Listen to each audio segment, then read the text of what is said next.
Hi, this is Megan Gacious, and this is for the class Development of Western Freedoms for Liberty University.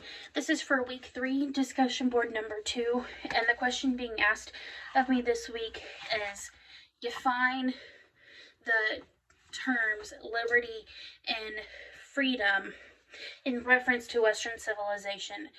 And generally, in past, we have looked at these two terms put together, especially in American history, but as I did more research, you can kind of see that sometimes they have been split up and you can see them separate from one another. The source that I'm going to lean in heavily on is the book Magna Carta, History, Context, and Influence by Rachel Foxley, and the book editor is Lawrence Goldman.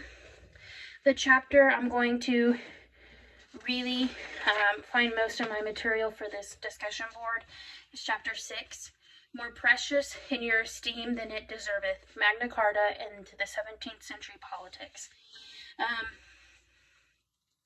Foxley really uses this chapter to introduce the group called the Levelers in England, and how they had a radical view of overthrowing the monarchy and introducing a new concept of having the parliament separate from a king. And I think the Levelers give us the definitions of these two terms that are prominent and still effective today and throughout Western civilization. The first term is freedom, and she talks about freedom from monopolies, freedom from businesses, freedom from just people in general, being a free man. She references this throughout the entire chapter of free man and being free, meaning that no one can own you or is of ownership of you. The next term is liberty, and I'm going to read a quote from the chapter that I think will be very helpful.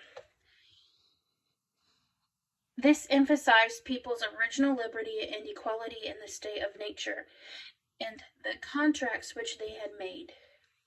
On this view, at some point in the distant past, the people had handed over some of their rights, at least conditionally, in return for the security provided by the government.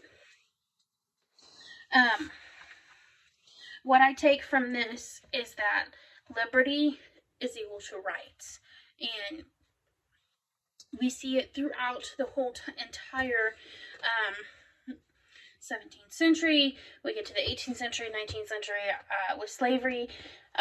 Throughout the entire Western civilization, we see rights being given up or being forced out.